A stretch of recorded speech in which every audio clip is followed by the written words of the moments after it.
Welcome to Dr. K's.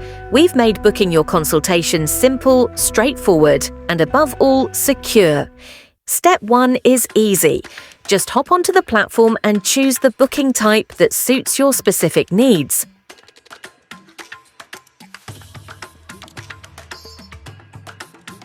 Once you've done that, Step 2 is selecting a date and time that works best for your schedule. Now, here is where you enter your details.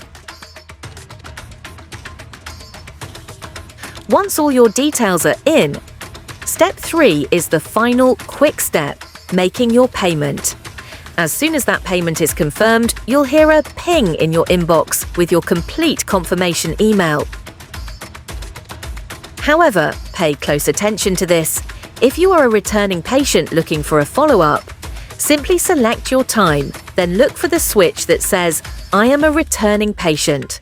Toggle that on and enter the booking ID from your previous session. Just remember, this option is specifically for follow-ups that occur within 7 days of your last visit. If you feel stuck, confused, or have any questions at all, please click the help button below or just email us directly at support@drks.com. We are always here to help.